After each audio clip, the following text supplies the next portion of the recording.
What's going on, Falcon fan? This is your boy Ricondo. Come back at you with another video. So today, guys, we're gonna talk about the GM interviews that have taken place. We're just gonna emphasize the guys that they actually was interviewed. I talked about those on the last video, but we'll just go back over those guys real quick and talk about. And then they brought in another guy that a lot kind of brought a lot of people by surprise. So we'll talk about him as well. We'll also talk about the players that got kind of recognized at the end of the season, guys. It's the end season awards that comes out for defensive rookie of the year and offensive player of the year. So we'll definitely talk about those guys.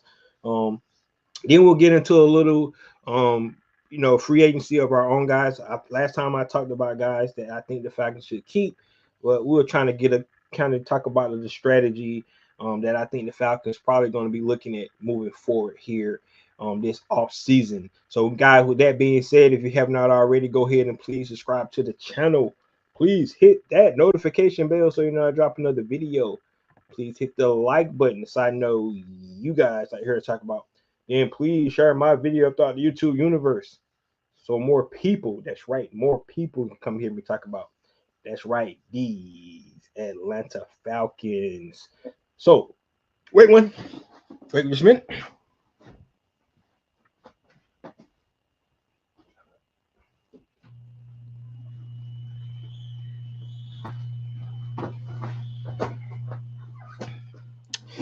All right, guys. So it was announced today that Atlanta Falcons have interviewed 5 coaches so far. Um, I'm trying to keep update with it, make sure that they haven't interviewed the new guy that they actually requested an interview from last night, and that was the former GM for the New York Jets. Yes, guys, the New York Jets. And everybody's like, "What are we doing?" Right? So that's one of the things that when you look at it, you look at it and you just kind of shaking your head. One thing about all these guys that you looked at, and we talked about it on the last video that we had on Wednesday night, was the fact that a lot of these guys come from, you know, have ties to the last 2 Super Bowl champs, right? The Philadelphia Eagles and the Kansas City Chiefs, um, New England Patriots, the Pittsburgh Steelers, all these teams that had sustained success for years and years and years. And you getting guys that have seen it done, see how they build teams and things like that. Um, all the guys that Atlanta Falcons are interviewing has had success. So you like to see that. You love to see the these guys have the ability to go out and going through this process, and it's not hasty, right? Usually, you know, the organization have a guy in mind.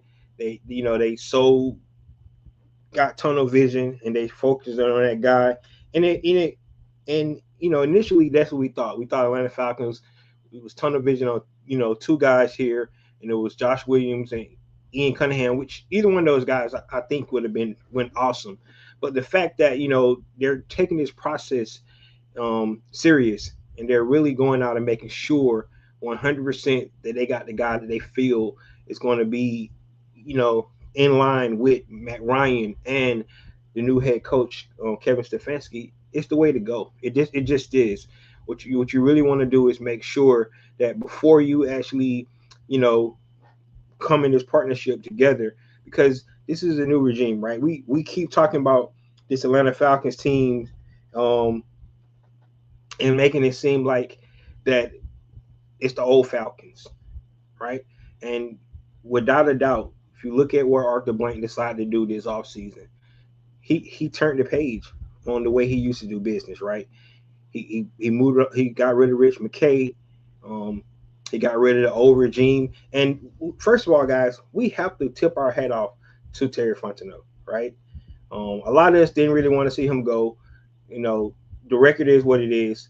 But when you look at the moves that Terry Fontenot had made during his tenure, of the personnel that he brought in, and the reason why this team is so attractive in the first place is because the way that Terry Fontenot helped build this team. It's no doubt about that. So, um, you know, the team is set up for success right now, right? Still question mark at the quarterback position, but you look at all the other pieces, the team is set up. So you have to tip your head out to him, right? And like if you're looking right now, nobody's talking about the first round pick that Atlanta Falcons don't have this year. And we're going to get into that today about the two guys, the reason why nobody's talking about that. But man, you have to be impressed about this process that Atlanta Falcons going through, right? However you look at it, decide if they brought in the right guy or not. You have to respect the process, right? And sometimes you're not going to get the guy that you want, right? Because you thought this guy was the next best thing at the thing like this. You already had your head wrapped around.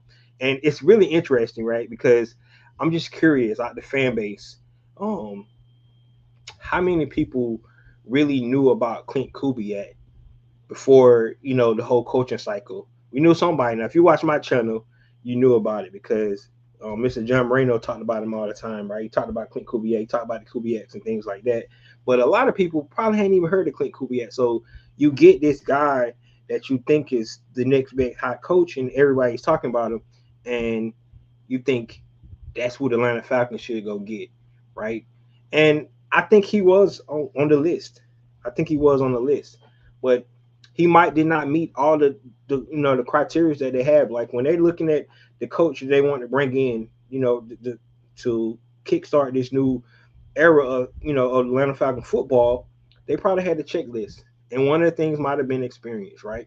Knowing how to build a staff, right? And from what we've seen so far, we think Kevin Stefanski is doing a really good job with that.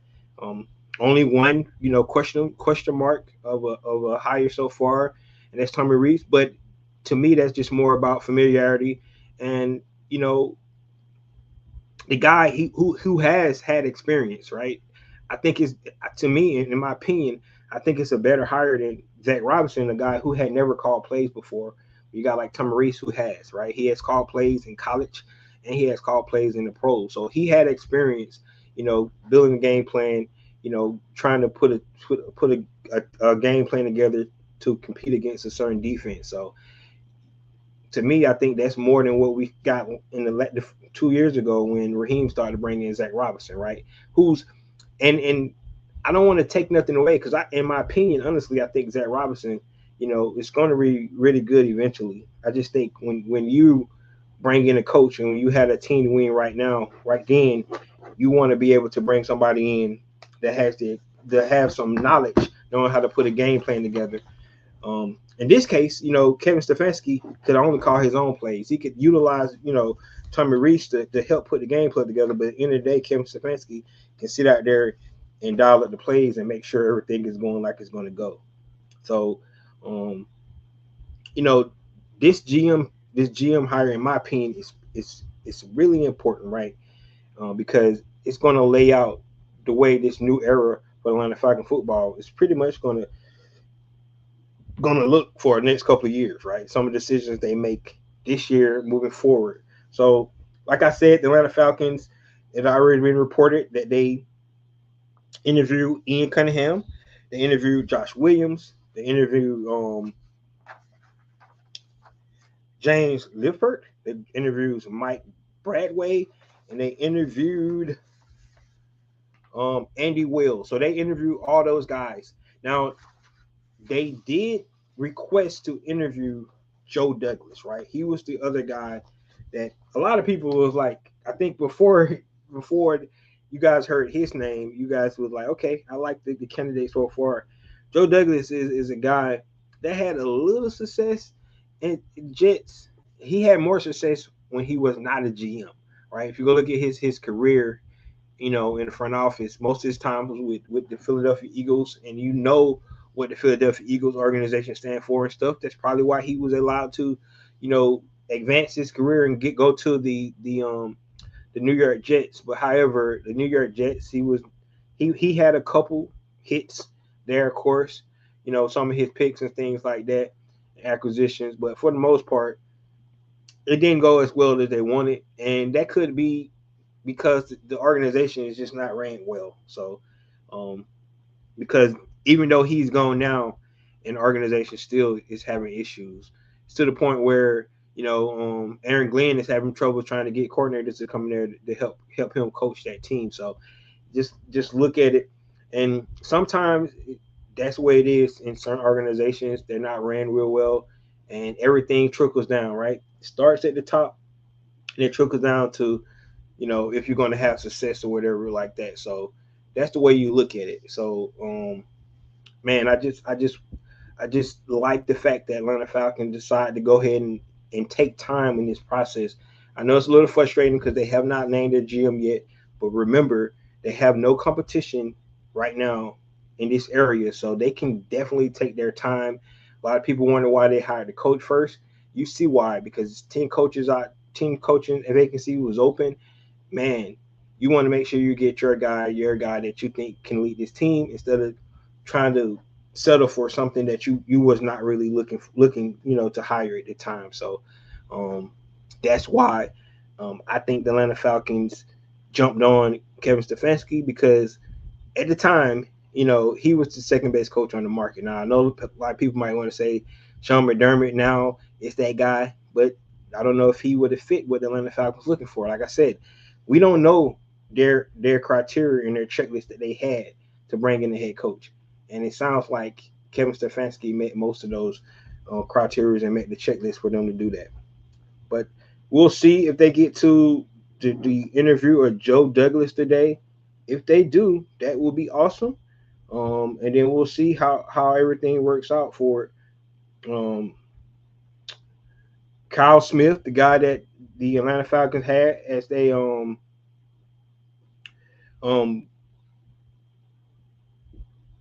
trying to see what position he hold with the Falcons because now he's actually going to the Miami. He's going to be the assistant GM for the Miami Dolphins. Um, and I'll be honest with you, Kyle Smith, he has to be commended as well the way he worked with the Atlanta Falcons as well to be able to so there you have it. There you have it. There you have it. Right. So before we get into let me get into some of these comments real quick. Um what's up? I ain't seen you. I heard from you in a minute, man. What's going on? What's going on? Hello, hello, Natasha. How you doing? I'm doing good. What about you? And that go my man Eddie. What's up, man? What's going on? What's going on? All right. So before I get into um the other stuff I want to talk about today, I want to talk about because it's still noise around the Atlanta Falcon fan base about this hire, right?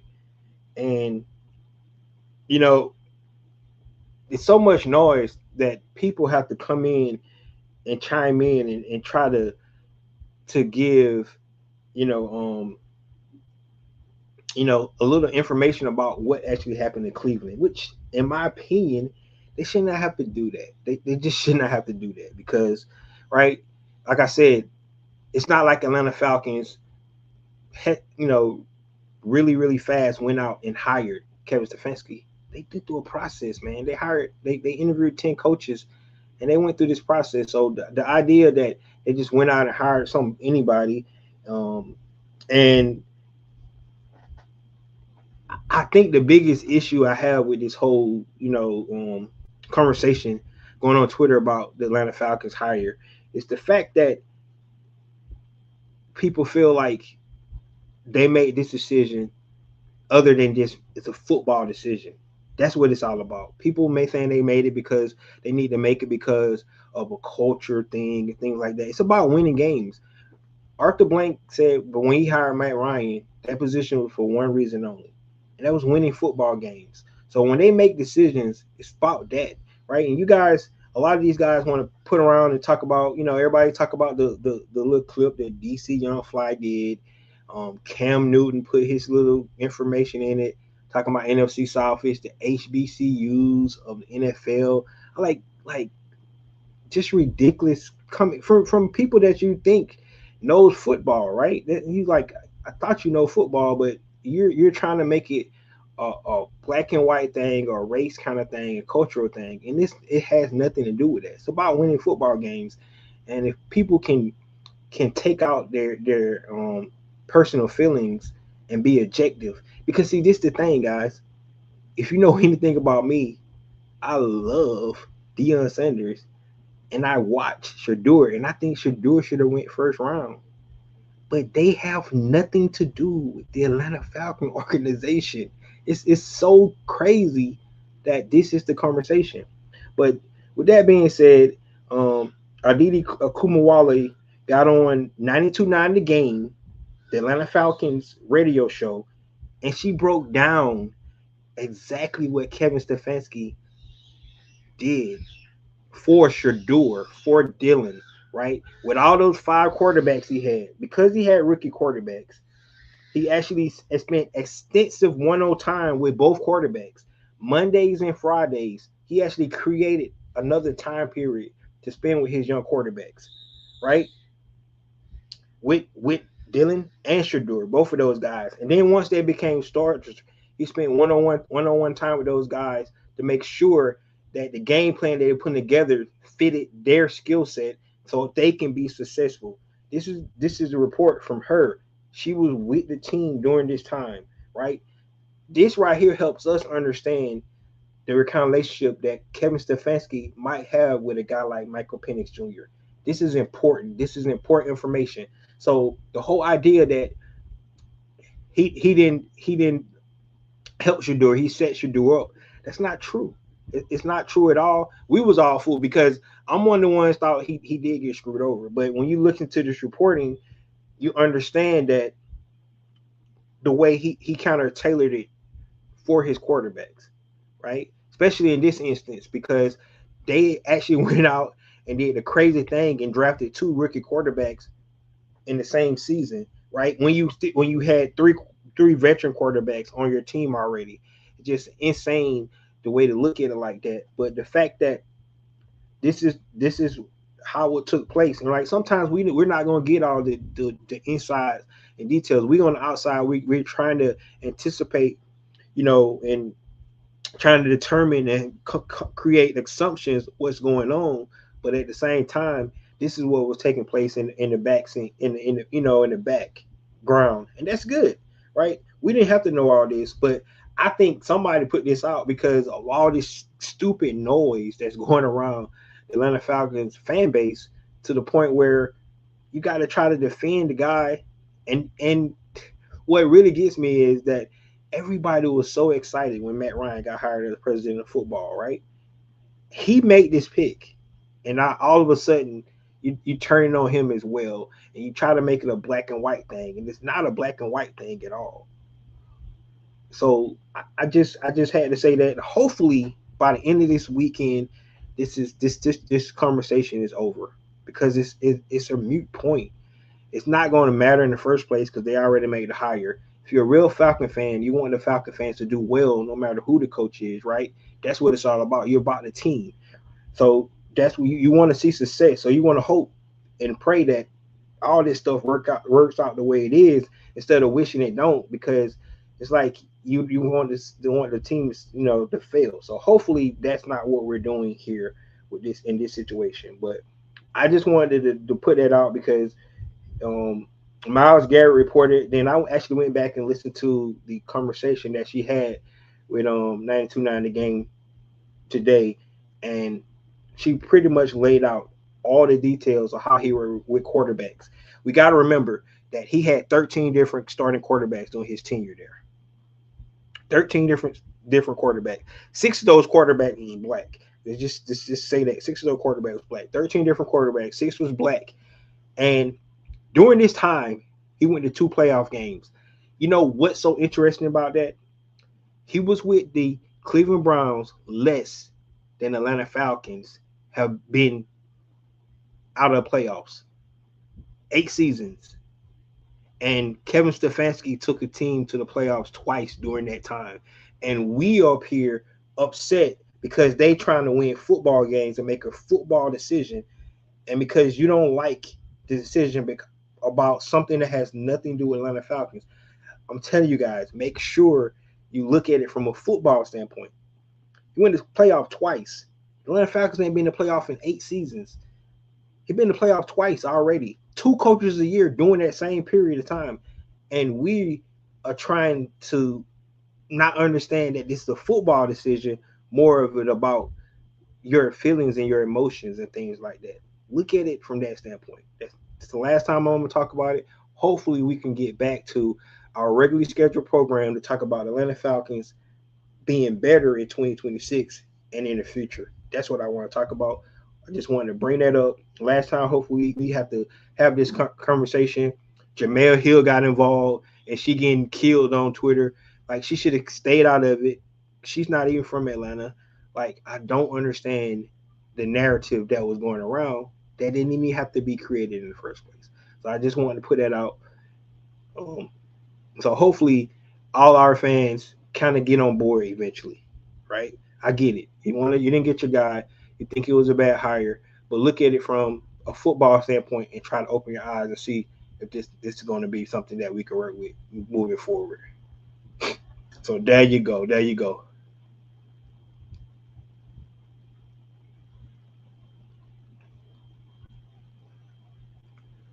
All right. All right. All right. All right. All right. All right, guys. Let's get into our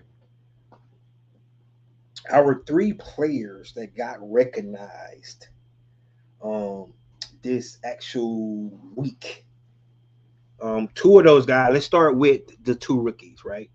We have 2 guys. They have 5 finalists for defensive rookie of the year. The Atlanta Falcons have 2 guys on that list. 2 guys on that list. They got 5 finalists. Atlanta Falcons got 2 guys on that list. Those 2 guys, Xavier Watt and James Pierce Jr., was part of a trade with the Los Angeles Rams for the Atlanta Falcons to move back up in the first round to get a draft, where the Los Angeles Rams gave the Atlanta Falcons the 27th pick, and they gave the Atlanta Falcons a 3rd round pick in exchange, right? So, with that being said, the Atlanta Falcons was able to draft James Pierce Jr., who had 10 and a half sacks this year, right? I think he had 10 tackles for a loss. Don't quote me on that because I'm just trying to remember right off the bat what it was. And the last rookie to have 10 or more sacks in a season was Michael Parsons, right? So that says a lot. So what I'm telling you is the Atlanta Falcons got a home run with the number 27 overall pick that they came back into the draft with. But however, to put icing on the cake, they got Xavier Watts as well, which guy led the rookies in the interception. He had 5 interceptions. He led the team in interceptions, 5 interceptions, right? So they got 2 for 1. And so once again, we have to take our hat off to Terry Fontenot and company, right? Because they the ones decided to do this. So yes, the Atlanta Falcons will not have a draft pick this year. I think the Los Angeles Rams have the 13th overall pick, so they will be picking twice in the first round this year. Knowing them, their GM, they might move back out of the draft, right? Because they see what they do. They like to build their team the right way. That's how they do business. But when you're thinking about it, yes, 13th pick would have been nice. But I think if the Atlanta Falcons look and say, well, we got 2 guys for our first round pick in 2026, we're going to be good, right? Because those guys could be guys that's going to be here for a long time, that's played well, and then to put icing on the cake, you expect guys to have a jump from year 1 to year 2 because they don't have to worry about going through scouting combines, doing all these pro days and things like that, right? They can get their body right, get in the routine, and be better coming into year 2 than they was in year 1. So, because the rookies, man, they have a long season, right? From coming from playing from college to going to these all-star games to like doing their pro days, trying to stay in shape for combine, all this stuff they got to get prepared for, then go right into OTAs, mini camp, and then the training camp, right? This time they got all this time off. Last game was beginning of January. They don't go back to OTAs to the end of March right? And then mini camp and all that. So they got time to actually have an off season this year. That's what's gonna make these guys better. So the Atlanta Falcons got two guys, right? Two guys for price of one, and both of those guys was recognized for finalists for Defensive Player of the Year. Now, in my opinion, I think James Pierce Jr. should get it. Now, I know the kid from Cleveland, is Darius Will, the young linebacker. He had a great year. He really did. I'm not taking anything away from him. I don't know what a dual Carter did to get on the list because he was the number one pass rusher that was taken off the board, and yes, James Pierce Jr. I rushed him. So that's impressive, man. I love that about what this Atlanta Falcons team was building, and for have both of those guys as defensive rookies of the year as finalists is really impressive, man. It just tells you, like I said once again, why this job for any coach was attractive. It really is, man. It really is. Um, so I just wanted to throw that out there. Now let's get to something that we probably not surprised by at all, and I don't think he's going to win it because there was some guys on the list that had really really good years, and that's but John Robinson um, was nominated finalist for Offensive Player of the Year. Now he had almost 2,300 all-purpose yards, but you look at a guy like JSN who's still playing, had an outstanding career. I mean, outstanding year. Christian McCaffrey had an outstanding year. Um, those guys, Puka Nakua, outstanding year, right? So it's a lot of guys that's on that list that Bijan is going to be going up against. And if you look at those guys, some of those guys are still playing right now in the playoffs, and so it'll be hard for Bijan to get it. However, if he did get it, you shouldn't have any complaints because, like I said, he's on the top five of most yards in one season. You know, so it's impressive, man. It really is. So we all know he's the engine on the offensive side, right? But to have those three guys, up for awards, just tell you about the talent on this team. And we're not talking about all the other guys. You're talking about, all pro Chris Lindstrom, his fourth time being named all pro, right? Probably one of the best guards in the league. Um, Kyle Pitts had an all pro season himself. Second team all pro, you know, breakout year since his rookie season. This season actually probably better than his rookie season because he had more touchdowns this season. In that first season, he only had one touchdown. He had over 1,000 yards, but he only had one touchdown. This year, he had almost 1,000 yards and five touchdowns. So you have to tip your head off to the season that Kyle Pitts had, and that's what I really, really, really like about um, what the Atlanta Falcons, got going with that. Say what the Atlanta Falcons is cooking, right? That's what I love to say. Let's see here. Eddie says, "Bro, let people talk. The team knows the best." Yeah, I know. I just wanted to throw that out there. I'm done talking about it. I'm done talking about it. Um, what's up? What's up, man? Who's this? We are getting off MVP.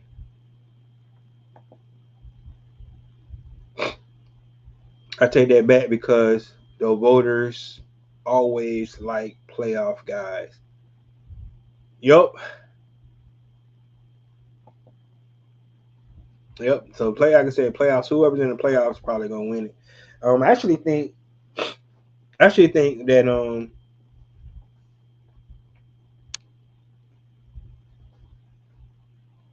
that Matthew Stafford gonna win MVP. I know they probably should already voted for the regular season, but the performance Matthew Stafford had, vice the performance that um, Drake May didn't have a good game at all. He did not have a good game at all. He did not have a good game at all. Actually lucky. CJ Stroud had just had the worst game to him. Um, that's the reason I think Matthew Stafford gonna win it, right? And then you look at the numbers, touchdown to interception ratio. Matthew Stafford had a MVP season, and it'll be his first one, man. And he's still my pick to go to the Super Bowl. Yes, I got the Rams beating Seahawks in Seattle this weekend. If you didn't know, now you know. So we'll see how that pans out for these guys. Um, but there you go. So guys, the last thing I want to talk about today is free agency, right? And I talked about it a little bit last video, right? I talked about the guys that I think they should prioritize and keep those guys. But what I didn't know, and I just heard about this, because listen to a video today, they got a lot of free agents that the Atlanta Falcons need to really look at and retain, or they need to make sure they come up with a game plan. It's, to me personally, it's going to be really interesting because the new regime don't know any of these free agents. They don't know these guys. So, now on the defense side, they got somebody that was there. So Jeff Albrecht can definitely, put his 2 cents in and think of who we should bring back and things like this.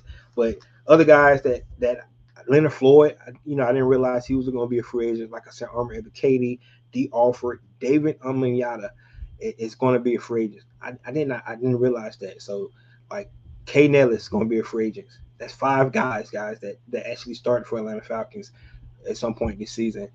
Like that's a lot of defense. So we like what we saw in defense this year, but the fact that when you're looking at the free agency, the Atlanta Falcons money, because it's not like they got a lot of money, right? But they're gonna have to make some decisions on which one of these guys to prioritize. So of course, I already mentioned the ones I definitely prioritize: K. Nellis and Kyle Pitts.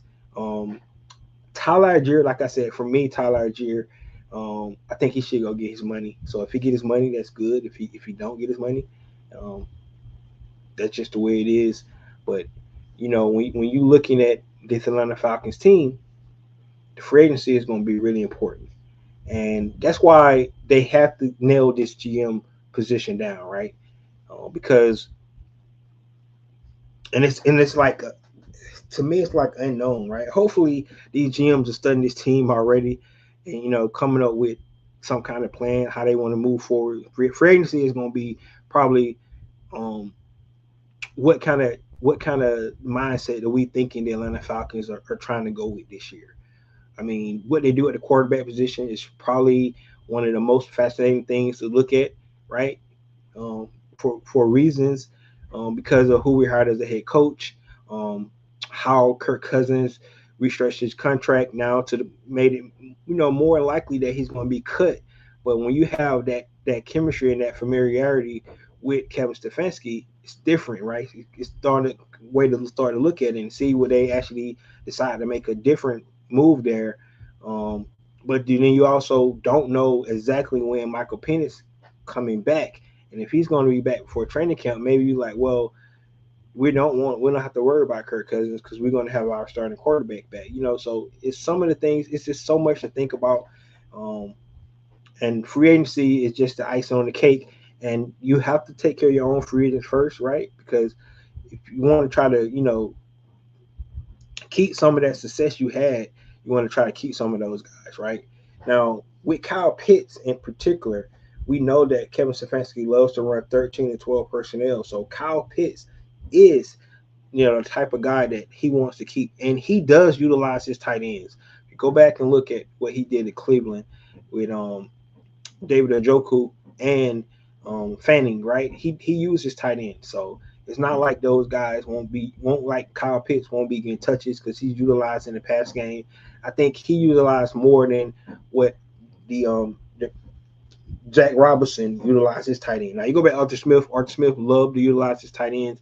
That was not something that you had to worry about, to say at least. But Kevin Stefanski is going to utilize his tight ends. He's going to use 12 personnel, 12 and 13 personnel, and man, you can do so much out of that. So much out of that, right? Especially when you got a pass catching tight end like a Kyle Pitts, right? Because now you put the advantage on the offense 100% because they're going to be in base, right? They're going to be in base when you do that, right? When you put those guys in base, first of all, you got to worry about Bijan in the backfield, right? That's one thing. But now you got to worry about mismatch that Kyle Pitts can create from the tight end position. So it's going to be interesting to see how they put this team together. I know they're working hard. They're working, doing their due diligence now, looking at everything, um, making sure that they have a really, really good, solid game plan. The GM is going to be important. That's why it's so important that they went in and interviewed 5 of those guys today. Hopefully, you know, we don't know. We heard that they talking about, the second interviews next week. So we might not hear nothing until after Kevin Stefanski actually do his interview on Tuesday, right?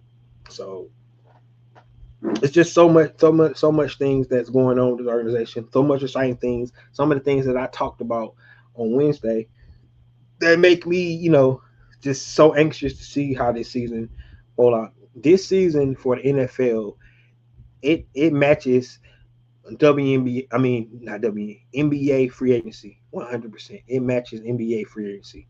Um, the off season for the NBA. It does this season because there's so many um, different teams that have to reset, right? And some of these teams, have the rosters to compete right away, right? I mean, if you look at the Baltimore Ravens, you look at the Buffalo Bills, you look at the Pittsburgh Steelers, right? All those teams, you know, Pittsburgh Steelers and Buffalo Bills was in the playoffs. Baltimore one game out of there, um, just like the Falcons, right? Just like the Falcons one game out of it. Um, Now you do have some rebuilding teams that's out there, but for the most part, it's some teams that can make some improvements and be in a whole different, spot next year going into the playoffs. So hopefully we're able to see that and and see how they're gonna build this team. We don't know yet. Once we get official who's going to be official answer, who's going to be our GM, maybe we can start to think about it more and build more on it.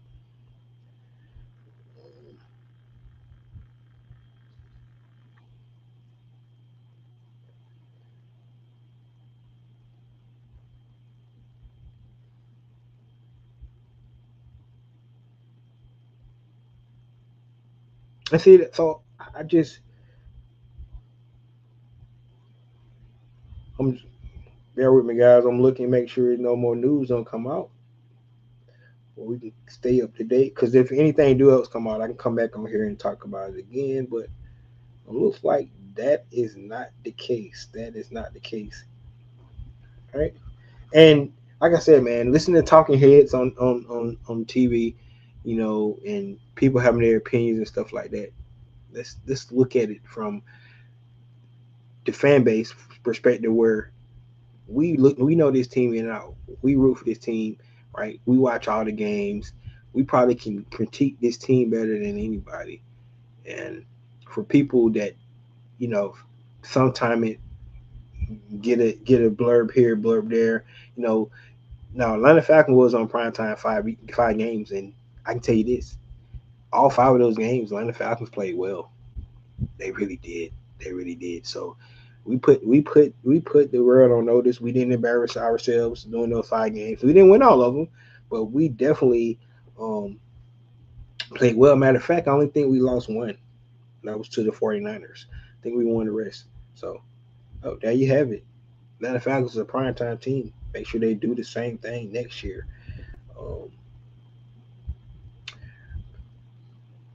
it was going to be a short video, guys. I just wanted to keep you guys up to date to the GM interviews. I want to talk about the players recognition, because we have to recognize those 3 guys for their accomplishments. It'd be nice if we have a clean sweep with defensive record of the year and the offensive player of the year. However, I don't think definitely offensive player of the year, probably not, but defense player of the year, rookie of the year, maybe they have a chance with that. We'll see. We'll have to see. And if they do, um, how about that? The Atlanta Falcons have completed an interview with Joe Douglas, so they have. So I'm glad I'm glad I seen it. So the Atlanta Falcons have completed all 6 interviews for all the guys that they requested to talk to. So now just a matter of time, guys. They completed all 6 interviews. The question is, are they going to conduct second interviews for these guys? If that's the case, it probably will be next week, right? After the playoffs and things like that. They bring in guys, they're finalists, to come in and talk with these guys more. Or they might go ahead and decide, they heard all 6 guys' pitches for how they can help this team. See if the collaboration with the other 2 guys, Matt Ryan, Kevin Stefanski, all line up, and they might pick their guys sometime this weekend. We just don't know, but they have interviewed all 6 guys, so that is good news, right? We can finally kind of get an idea of how this team is going to be, built, right? Because you got to build your team up, man. We all know team is not going to be the same from one year to the next, and this is the first of this new era for Atlanta Falcons to actually put something together. So that's that's what I want to see. All right, all right, all right, all right. So guys, thank you for tuning in today. Quick video, even though it was 40. I say quick video, but it's still 40 minutes of me sitting here blabbering my mouth about everything Atlanta Falcons. Thank you guys for tuning in. Um, Hopefully we hear something about the GM spot here soon. And if you have not already, go ahead and congratulate all 3 of those guys on their success um, of being recognized and letting people know that we got people too, right? We got some talent on our squad as well. And it's a young team that has a lot of potential. And hopefully Matt Ryan made the right decision and Kevin Stefanski can let that potential shine bright like it's supposed to. This is your boy Ricondo coming back at you with another video. Peace.